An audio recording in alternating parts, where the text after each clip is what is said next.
You know what? I think I might just need a little pirate hat for our seafaring adventure. She's gonna be great! So exciting!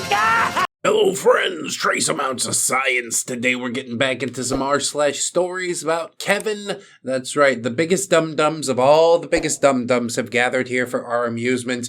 We did Kevin in a big rig, but there's not been too many Kevin sagas. So I took it upon myself to seek one out, and this is the saga of Boat Kevin. There are quite a few parts. We probably won't get through all of it today, but we'll do what we can. How about you, Gubbins? Are you into boats or Kevins or both? Boat Kevin ahoy! Sailing, big water adventure. Gubbins, brave sailor, ready for waves and wind. We conquer sea together, Gubbins. That's right. You're the bravest of sailors and the bravest of warriors. And you'll need to be to brave these waters. So thanks for being here. Let's go ahead and check it out. I hope you're excited. The Saga of Boat Kevin, Part 1. An Introduction. Yes, the pleasure's all mine. The following series will be tales of my coworker, Kevin. We worked on a cruise ship together in the deck department. We were both deckhands, which meant that our typical work included scrubbing decks, doing basic maintenance or repairs, lifting heavy things such as passenger luggage or boxes, tying off lawns for docking, and doing security rounds.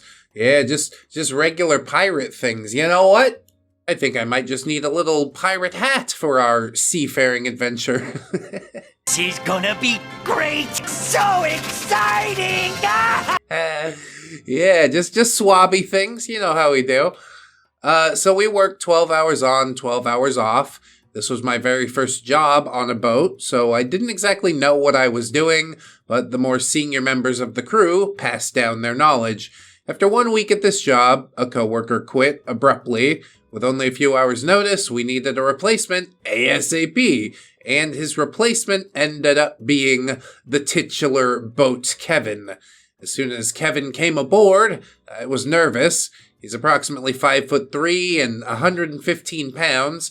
He has a buzz cut down to the skin, so he looks kind of like a Neo tiny mustache man supporter with Coke bottle glasses. Kevin and I were on different watch schedules, so for the first few days, we didn't work together that much. I talked to some of the other guys and asked how he was adjusting. They said that he knew nothing, but definitely had a positive attitude, and it seemed like he was willing to work hard. A few days later, we had a shift change, so we were put onto the same schedule and ended up working in very close proximity. At about this time, I came to realize just how much of a Kevin Boat Kevin actually was. Yeah, he knew nothing, is what they said. Literally nothing at all. He has to remind himself to breathe. Breathe, bro, breathe. I'm not leaving him. Just go.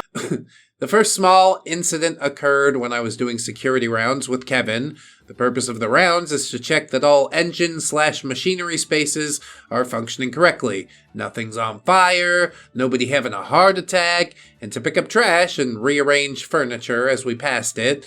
Typically, a new member will be shown how to do a proper security round a few times, then be shadowed while they point out each thing that they check for until they are doing the rounds properly. Outside the engine room is a rack of 6 hooks and earmuffs for noise dampening because of how loud the engine room is. I grab a pair and put them on. Kevin was right behind me, and I assumed that he would also put earmuffs on. I open the door to the engine room and walk in. As I turn around, Kevin is standing there without earmuffs, staring at me. OP, put on earmuffs! I'm yelling over the engines. Kevin tries to talk to me, but I have no clue what he says.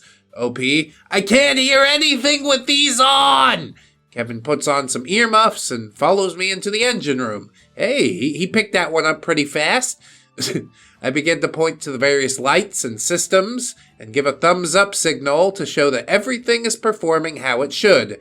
Kevin immediately tries to talk to me again, but I'm obviously still wearing the earmuffs. OP, I can't hear you, I mouthed while shaking my head. Kevin, what? I pull him out of the engine room, close the door, and take the earmuffs off. OP, you can't hear anything while wearing earmuffs in there, so trying to talk is useless. Kevin, oh, okay. So there's the first of many, many stories to come. Is that like his first time in the engine room? I'm sure he had some training days before he met OP. He just repeats this with everybody who takes him down there? Like some sort of weird seduction technique? I don't think he even thought it out that far. He's just a Kevin, doing what Kevins do, living moment to moment. Unfortunately, on the water, not planning ahead is a very stupid decision.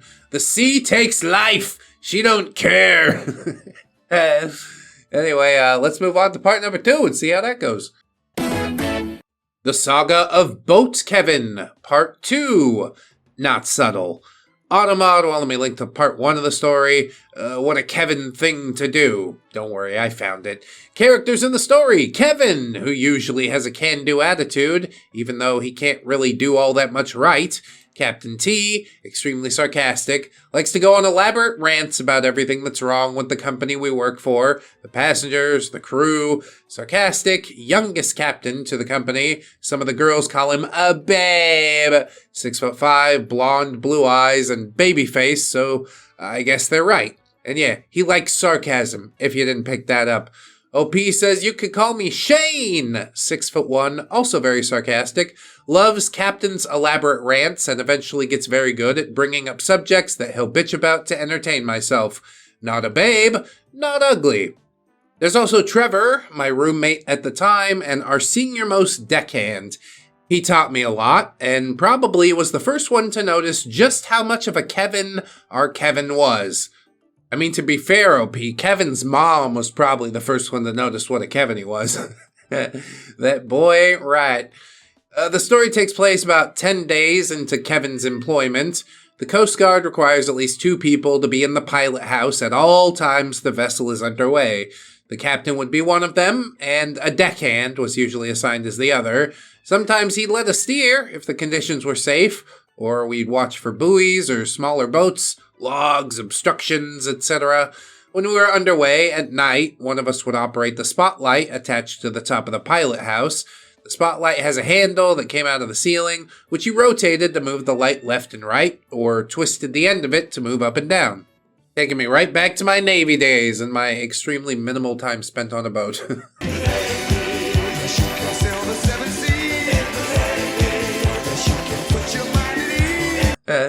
One day, Kevin and I were assigned alternating helm time and security rounds.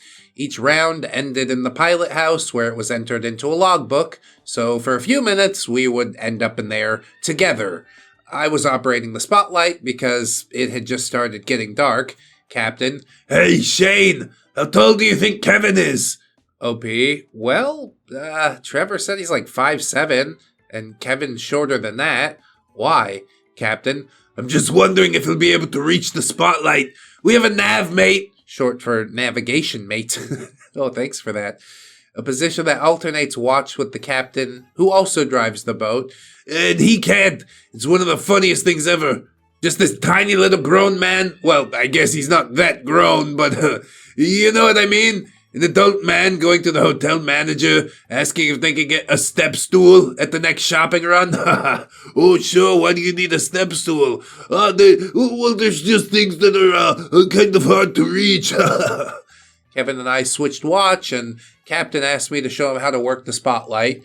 He could reach, but just barely. Yeah, tippy toes, Kevin. Your calves are going to get really strong doing this job. I exited the pilot house and went downstairs to find something to work on for a couple hours. Halfway through Kevin's helm time, Captain radioed me up to the pilot house. It wasn't too uncommon for the captain to ask for an errand to be run or to make sure that we check on something. Captain: Hey, would you two mind switching out? I just want someone with more driving experience to steer right now. I'm sort of tired. Kevin leaves and I take over the spotlight. A few minutes later, the captain turns the light off because we're in a clear spot, so I have nothing to do but stare off into the darkness. Then the captain speaks. I think Kevin got it into that pea-sized head of his that somehow I'm his ticket to full-time employment. OP: What do you mean? Captain: He just keeps talking about how much he wants to make a career out of this and asking me about contacts in the industry. How long's he even been here, like 2 weeks? OP, yeah, not quite 2 weeks. Captain, You know, the worst part about it is that it seems like he thinks he's being subtle about it. He's not. He didn't stop talking about it the entire time he was up here. OP, I don't know whether or not I even like boats yet. Nobody actually does. They're just a necessity. Like airplanes or vehicles or basically any other mode of travel. Just inconvenient but necessary. Captain says, I don't know if I like boats either. Oh wait, I do know. Actually, I hate boats because I have to work with people like Kevin on them. He needs to learn how to shut up. yeah, enjoy a comfortable silence, bro. Ain't nothing wrong with that. Even before you start. That was a preemptive shh. Just know I have a whole bag of shh with your name on it. So an hour later, Kevin and I are done with our shift, and Trevor and another guy come onto the shift. Kevin and I go to the galley to grab something to eat, and he asks me about why the captain asked us to switch. I didn't want to hurt his feelings, so I told him that it was only about the steering experience, because it's a lot different in the dark when you don't have visual cues. Kevin kept complaining for 20 minutes. When he's done eating, he goes downstairs to sleep as Trevor walks in. He grabs a plate, and once Kevin is out of earshot, he asks me why Kevin was quote-unquote kicked out of the pilot house. I tell him everything, including how butt-mad Kevin seemed. Trevor, I ran into him when he came downstairs and he didn't stop talking about it to me. I think he's really upset about it. He told me that on his last boat, the crew didn't like him very much and they bullied him a lot. oh, that's sad. Maybe you should stop being such a try-hard little cheese nerd. You'll get no sympathy from me. OP says his last boat? He's worked on another boat before this? Trevor, That's exactly what I was thinking. He seems like he doesn't know a goddamn thing. at the end of the story, I did feel pretty bad for Kevin. His first few days, and I called him a tryhard. So did I. And I was not really as friendly and encouraging as the crew had been to me when I first got there, so I decided to be nicer. You'll see how long that lasts in the next installment. Yeah, not long at all, I'd suppose. But truly, he is just a Kevin doing Kevin things. How can you blame it? Can you blame a fish for swimming? A bird for flying? This is what Kevin's here. This is what he's put on this planet to do. Do a bunch of dumb shit and make us laugh at him about it. He's not yet accepted his role, but don't worry. Someday he will. How about you, Gubbins? Are you a Kevin fan quite yet? Ha! Bold Kevin think he's sneaky, but head empty like crab shell. Soft chief, this gon' be good. Gubbins. I don't know if crab shells are actually empty. I think they're full of delicious crab meat. But it's the thought that counts, and yeah, Kevin, he ain't too bright. That's what we know. I think the sad part is that he really does want to be liked. He just doesn't know how to go about it. Trying way too hard. Maybe he'll get it together in the next story, so join me over there for part number 3, won't you? The Saga of Boat Kevin, part 3. Geometry is hard. Yeah, I think so. The sum of the square roots of any two sides of an isosceles triangle is equal to the square root of the remaining side. That's a right triangle, you idiot! I almost forgot about this story because I heard it secondhand about a month after it happened. It's not me getting mad at Kevin, like I said at the end of part 2, but it did happen earlier, chronologically. I asked my coworkers for their favorite stories, and this was Trevor's. We got Kevin, Captain T, Nav Mate B, we're gonna call him Brian, after the guy that always sends me hot dog stickers in premieres and live streams. Get your hot dogs here. Woohoo! What do you do? Follow my husband around? Lady, he's putting my kids through college. The most polite and respectful officer I've ever met at this company. He never had a bad thing to say about anyone. Navigation mate also drove the boat on opposite shifts of the captain. They are basically the captain when the captain is asleep. Well, they call him Brian Big Britches, don't they? I mean, I do. Maybe it'll catch on. Most larger boats have wing station controls. They look sort of like this. Yeah, that's a boat, all right. You can see the windows of the pilot house on the right and the railing in the water on the left. They allow the pilot to see over the edge of the railing while driving, and they're used while docking or going through locks. The one pictured has a hard cover to keep the electronics dry, Our covers were rugged, waterproof fabric that were specifically designed to match the dimension of our wing stations. They fit snugly and attached with snaps onto the station, which was a rectangle with one side very clearly longer than the other. So one watch, I was up in the pilot house during officer watch change, so Captain T could go to sleep, and Navmate B was replacing him. One wing station cover had not been put back on, so Captain grabbed it as he was walking out of the pilot house. Captain, I think I might be able to break 8 minutes tonight. Navmate, I don't know. You've been practicing a lot lately. I think sub 7's possible. Captain put the cover back on, which didn't take very long, then came back in and asked what his time was. I had no idea what was going on, but they seemed to be enjoying their joke. Captain went to sleep, leaving Navmate and I in the pilot house. Nighty-night, oh Captain, my Captain. OP says, what was that timing thing about? Navmate, there was a deckhand who took over 12 minutes to put the cover back on. OP, who? I'd only put the cover back on once, and I was relatively sure it took less than 2 minutes, so I thought he had to have been exaggerating. Navmate says, I'm not gonna tell you because it doesn't matter. I didn't push it further. We went on with our night, and I think we all know anyways. Fast forward a few days, and I'm alone in the pilot house with Captain, who asked me to put the covers back onto each of the stations. I tell him that I will, but only if he times me. I was joking, but he literally took his phone out, started a stopwatch, and yelled, "Go!" My time was 1:36 on the first one and 1:22 on the second. OP, I've been practicing real hard. I'm glad I could get sub 90 on my first try. Captain, I still don't understand how it took boat Kevin 12 minutes. My face when I find out who it was, because I'm a gossipy bitch. Oh yes, devilish. It's like my favorite Grinch gif ever. OP, you're exaggerating, right? It couldn't have taken 12 minutes. Captain, I'm rounding up. It was actually 11 and 48. I actually timed it, same as you. I watched him go out there and knew that this was going to be good. There he was, holding it out like a map, rotating it, trying to figure out which side is which. Mind you, Captain is miming the entire thing while driving a 3,600-ton boat.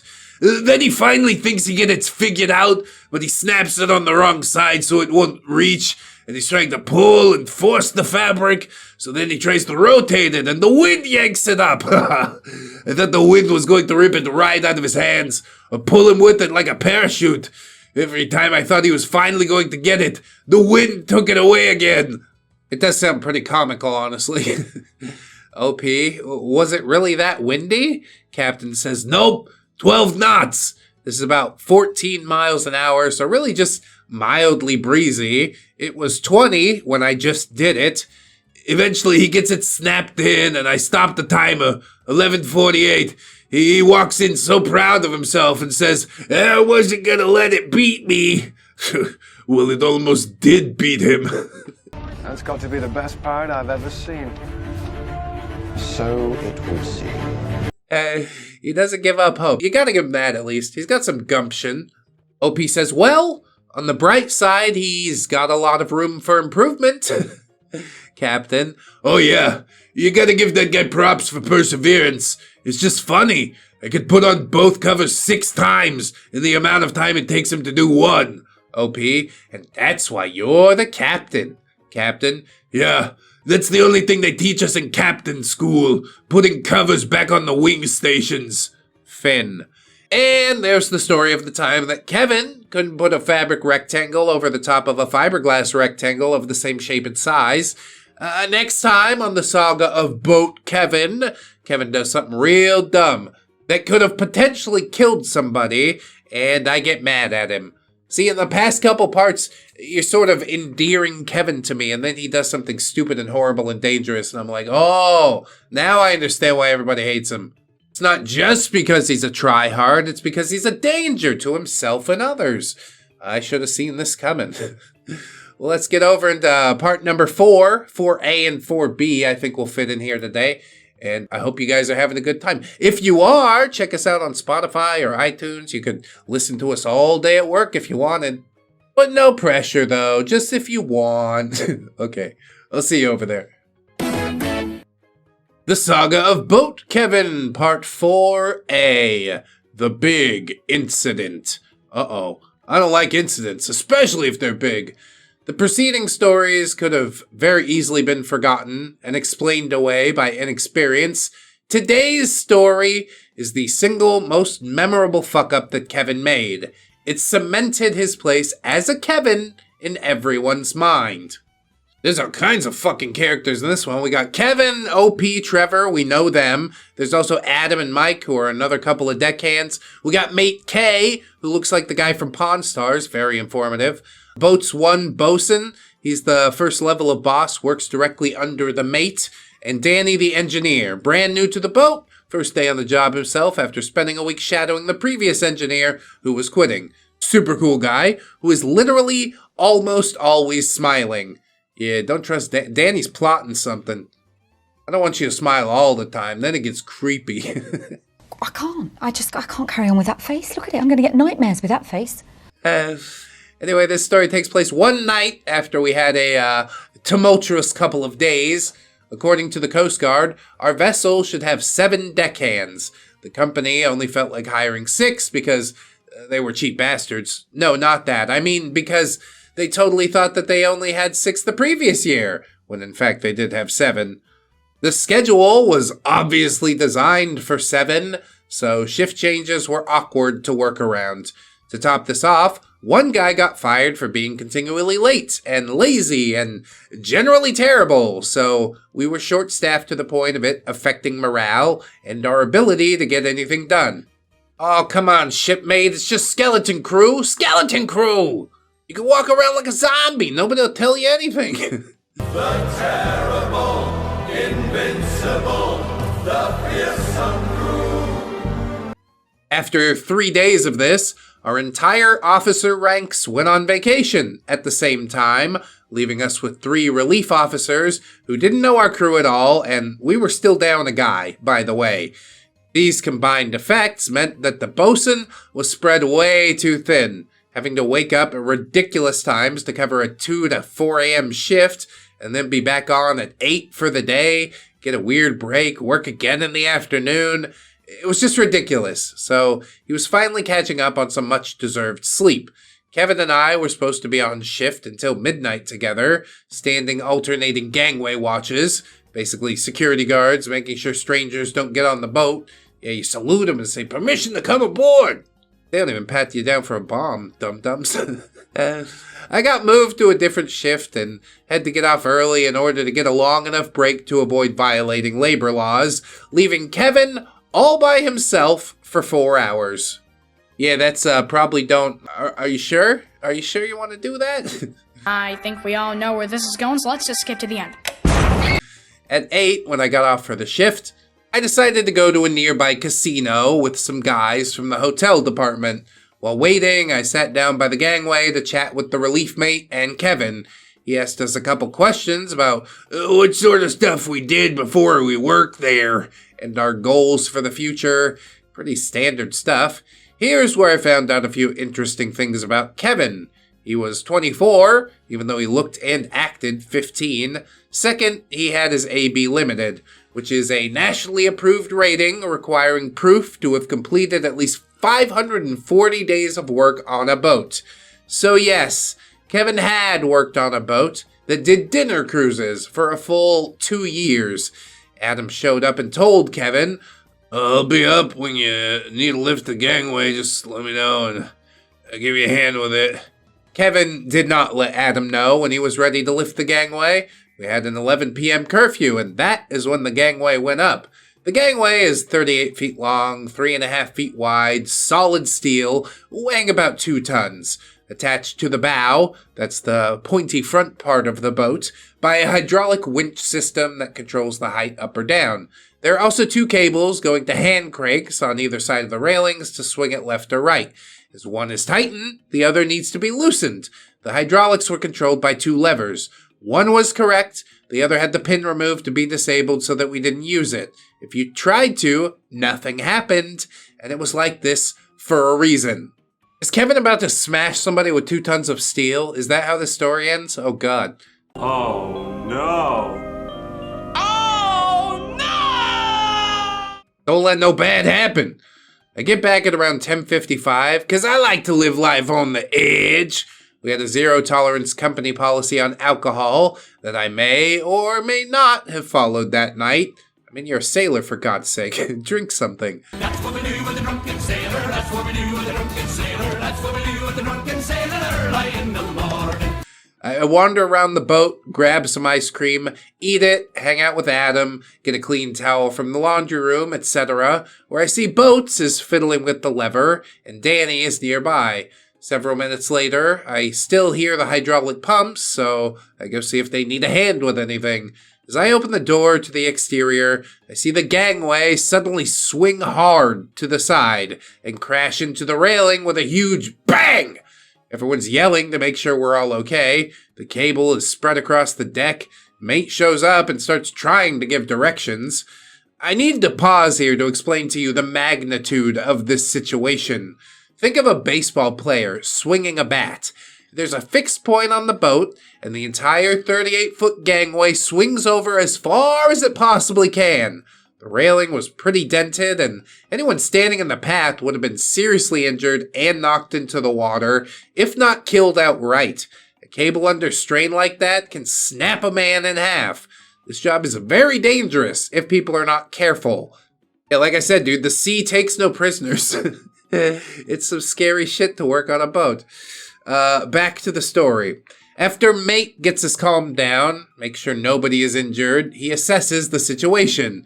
The immediate concern is getting the gangway safely as close back in place as possible, given that it's really only attached on the one side.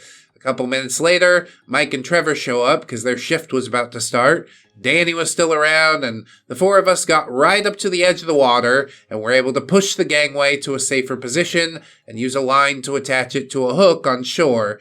The entire time, Kevin was trying to help as much as possible to redeem himself, but he wasn't tall enough to push with the rest of us, nor was there much space before actually standing in the water.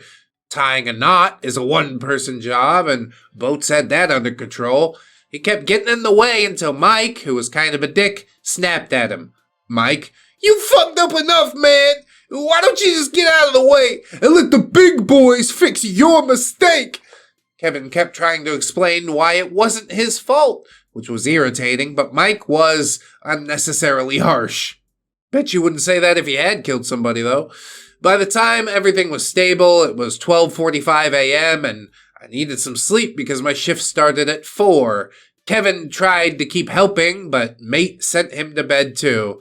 This is getting long, so the aftermath will have to wait. Next time on the saga of Boat Kevin, he tries to make poor excuses and spread the blame until I confront him. See, that's what Mike was trying to do. Nip this whole shit in the bud. I ain't trying to hear it. OP's like, no, I'm the only one who can admonish him correctly.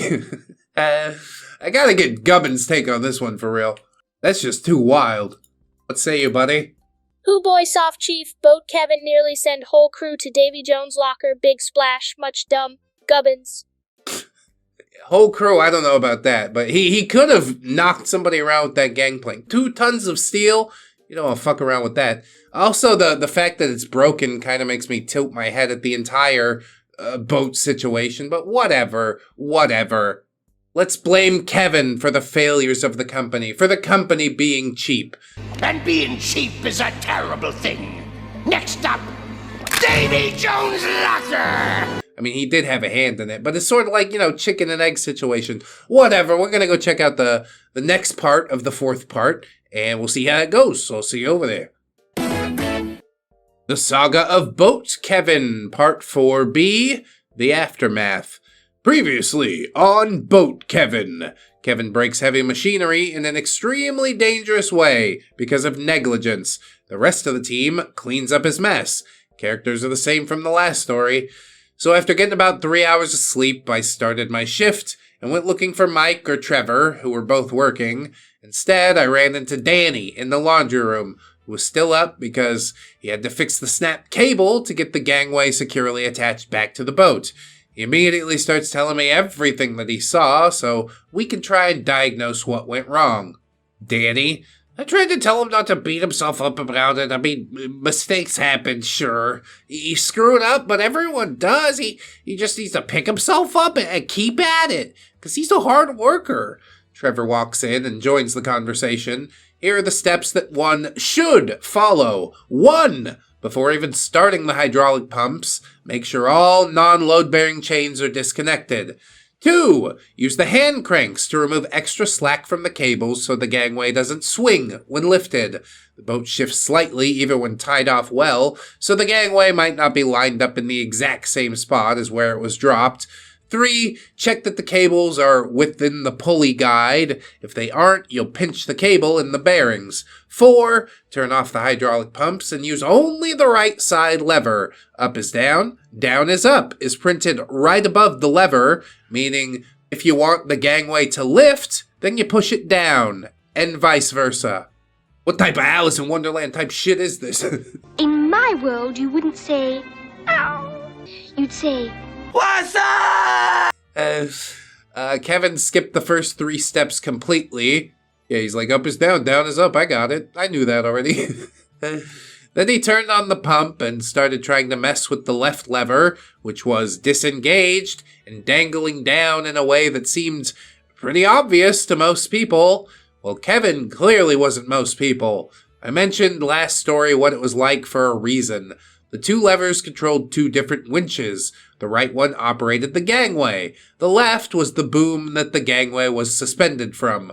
When Kevin couldn't get the lever to work, why he didn't just try the other lever, I don't know. He panicked and knocked on Danny's door for help. Danny was new to the boat and recognized a situation that he was not entirely comfortable leading, and he got the bosun to help. Bosun had not gotten more than 5 consecutive hours of sleep in the previous 3 days, and he was groggy AF. When Kevin asked for help connecting the pin on the lever, Bose connected it for him because why else would he question such a simple request? Yeah, surely Kevin knows what he's doing. Just trust the idiot. Well, Kevin starts lifting the boom instead of the gangway, which put tension on the starboard cable. Danny noticed this and said, hey, that cable's getting really tight. But Kevin did not stop. Danny looked up and noticed the cable wasn't in the pulley and couldn't slack itself because it was stuck. Just as he yelled for Kevin to stop, it snapped. The gangway swinging pulled on the safety chains and ripped an eye bolt out of the metal and snapped the carabiner, which also went flying. Damn, they're truly lucky nobody was around for all this shit. Danny, Trevor, and Mike managed to get everything fixed in about 3 hours. Nobody was hurt. Nothing expensive needed to be replaced. All in all, things were about as good as they could have turned out. We all had our daily all-hands meeting at noon. Mate, Obviously, we had a little bit of an issue with the gangplank yesterday. The most important thing is that nobody got hurt. Things go wrong. It's just important to learn from our mistakes and always remember to ask for help if you need it. He goes on to plan our work for the rest of the day. Kevin and I get assigned to go clean out a storage area together. Kevin, yeah, it was just one of those freak things. Danny told me that there was nothing I could have done differently. Well, that is not remotely what Danny said. I was running on very little sleep and had already worked 8 hours. I was fed up and snapped at him. OP, that's not at all true. He told you not to feel bad about it, but it most definitely was your fault. There are plenty of things you should have done differently, stupid. Kevin, what do you mean? I went through each of the 4 steps listed above and told him what he did wrong and what he should have done instead, and it actually seemed like Kevin understood that he made mistakes and he wanted to learn from them. He asked some good questions and I answered them. I had still a glimmer of hope for Kevin. Oh, me too. I want to believe too, OP. That's just not how these stories tend to end up, though. OP, well, we all see that you work hard, but you don't have to do everything. Just ask for help next time. Kevin, we good? He puts out his hand and I shake it. OP, of course. Kevin, cool. I don't want any bad blood on the boat. I just didn't want to be blamed for something that wasn't my fault. Yeah, okay. Cue facepalm. This guy's fucking hopeless. I walk away shaking my head. Kevin clearly could not learn from his mistakes. But at least I'm able to learn from Kevin's mistakes, and that basically means just staying away from him all the time forever. He's a danger to be around. I don't like it, not too much. How you feel about this one, Gov? It's not as spicy as the last one, but still pretty good, no? Ooh boy, soft chief. Kevin try fix boat, but brain made of wet bread. Ask help before boat go splash next time. Gubbins. Brain made of wet bread, yes. Soggy. Soggier than most brains. We'll get back into the saga of Boat Kevin at some point in the future. In the meantime, sign up on the Patreon or the YouTube memberships. Hey, thanks so much. I appreciate you guys. Check out the Fourth Wall if you'd like some merch, Amazon affiliate link, etc., etc. Most of all, most importantly, I just want to remind you, friends, that you are loved, you are worthy, you definitely, definitely deserve it, and I shall see you in the next one. So until then, bye-bye.